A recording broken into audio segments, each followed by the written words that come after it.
Merhaba arkadaşlar, bugünkü videoda üzerinde gördüğünüz şifon bluzun dikimini göstereceğim. Bozcaada'da gün batımını izlemeye Rüzgar Güllerine geldik. Umarım videomu beğenirsiniz. Beğene basmayı, abone olmayı ve yorum atmayı unutmayın. Görüşürüz.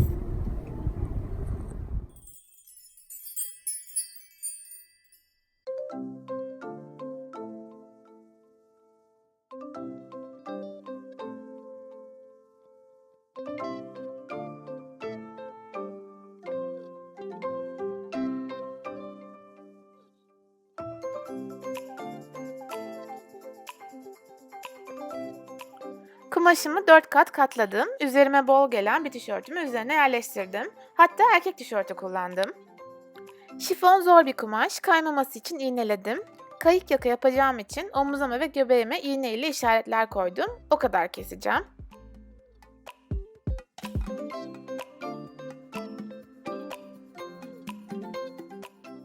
Bir santim dikiş payı bırakarak güzelce kesiyorum. Sürfüle makası kullandım.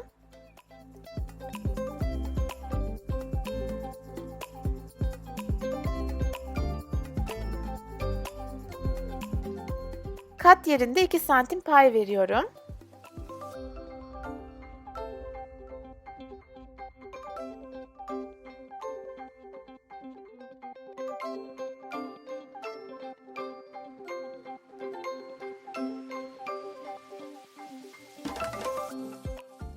Boğaz kısmını 2 parmak aşağıdan kesiyorum.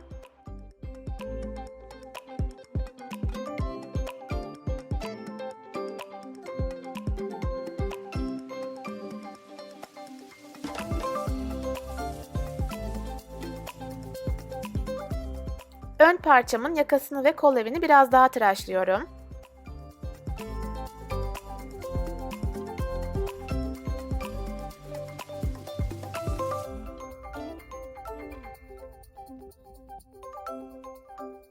Yüzü yüzüne bakacak şekilde omuzlardan dikiyorum. Tüm dikişlerde düz dikiş ve sürfüle kullanıyorum. Sürfüle ya da zikzaklı da dikmezseniz bu kumaş sökülür.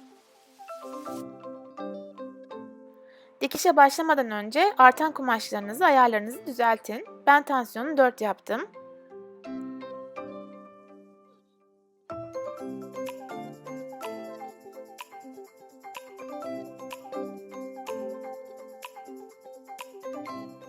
Kumaşımı 4'e katlayıp kolu gösterdiğim gibi yerleştirip kol kesiyorum. Yaklaşık uzunluk 42 santim olacak.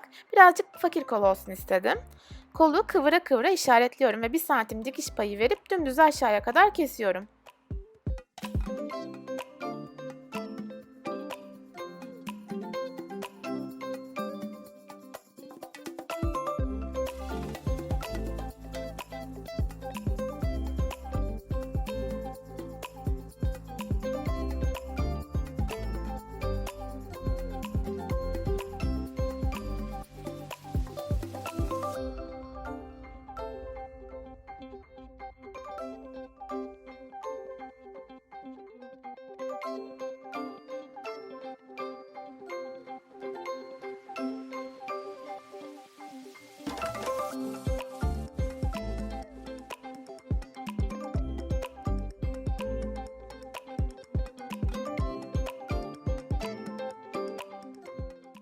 İki uç kısmından başlayıp omuza kadar iğneliyorum. Son 10 santimde fazla gelen kumaşı büzgü olması için dağıtıyorum. Kalıpsız dikişte genelde büzgü olur. Bu da benim işime geliyor bu modelde.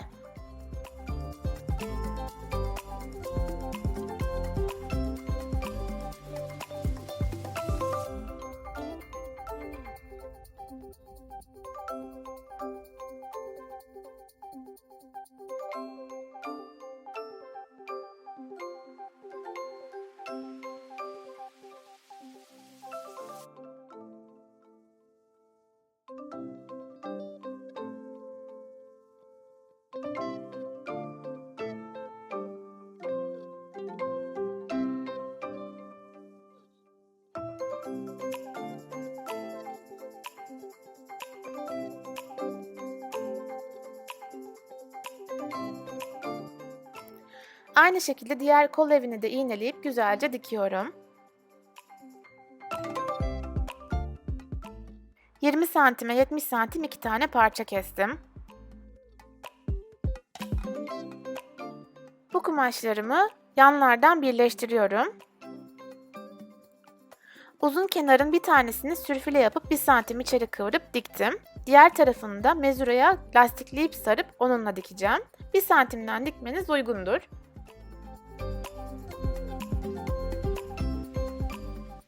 Mezuraya lastikleyip sarıp diktiğinizde böyle büzgü oluşuyor.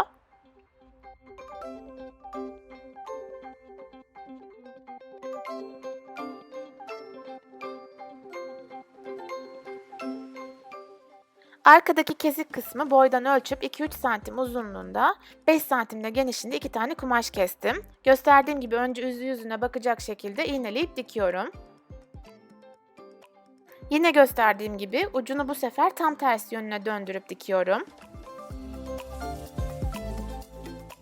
Şimdi o tersine diktiğim yeri içeriye doğru çevirdiğim zaman güzel temiz köşeler elde etmiş oluyorum. Onu tekrar içeriye doğru ikinci defa kıvırdığımda da güzel bir düğme patı elde etmiş oluyorum.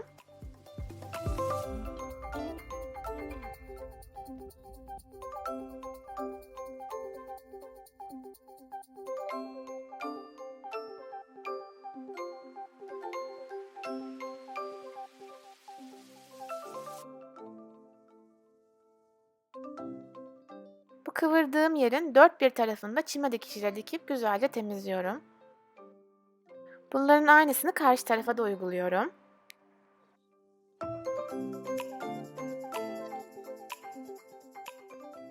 Yaka ölçüsü kadar biye kestim ama yaklaşık 10 santim genişliğinde. Onu da yüzüne bakacak şekilde bedenime iğneliyorum. Daha sonra da dikiyorum.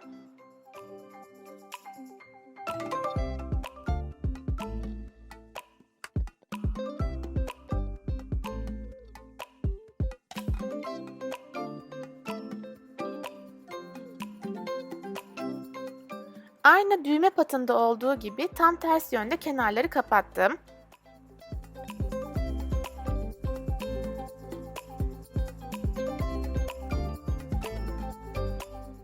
Tersine çevirip köşeleri düzelttim ve ikiye katlayıp bu parçayı yakaya paralel olarak diktim.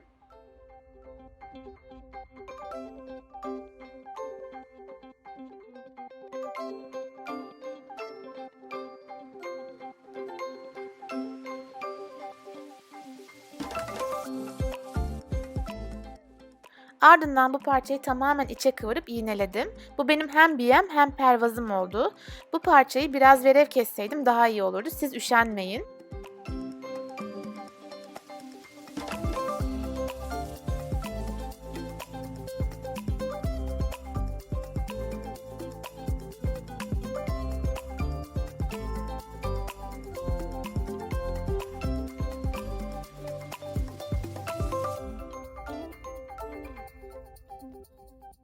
Şimdi tüm gösterdiğim kenarı incecik çima dikişiyle dikiyorum. Gelelim kola. 10 santim içeriye lastikli ip ile dikiyorum. İkisini de kenarları sürfüle yaptım. 1 santim de kıvırdım. Koltuk altına referans alıp tüm kolu ve yan tarafı kapatıyorum.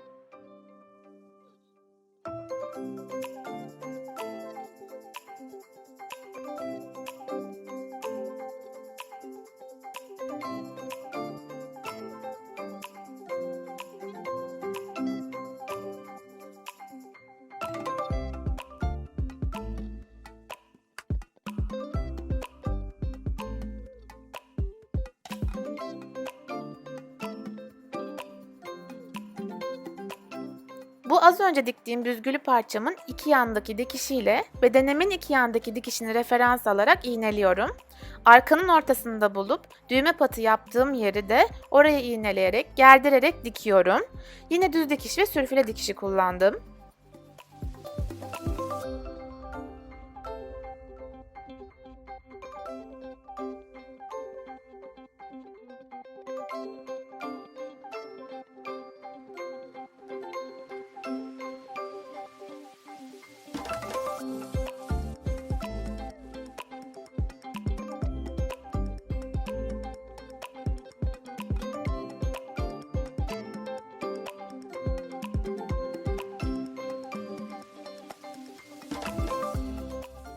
4 adet düğme ve ilik yapacağım. Düğmelerimi eski bir bluzumdan çıkarıyorum.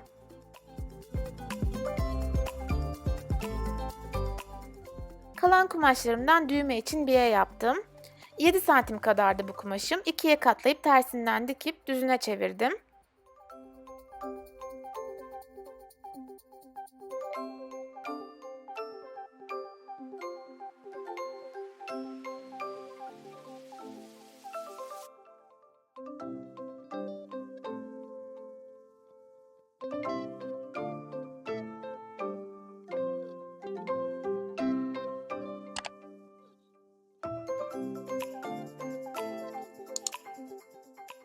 Düzüne çevirdikten sonra uçlarını içine itip tüm kenarlarını dikiyorum.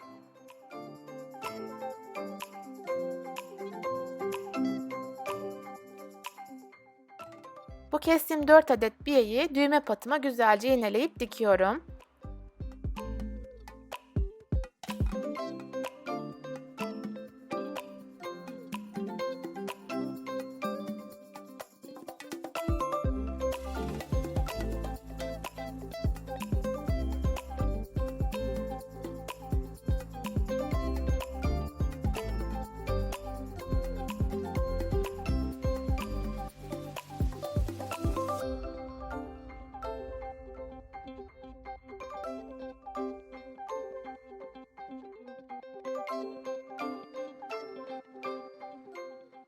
İliklerin karşısını iğne ile işaretliyorum. İğne ile işaretlediğim yerlerde düğmelerimi diktiğim zaman her şey hazır.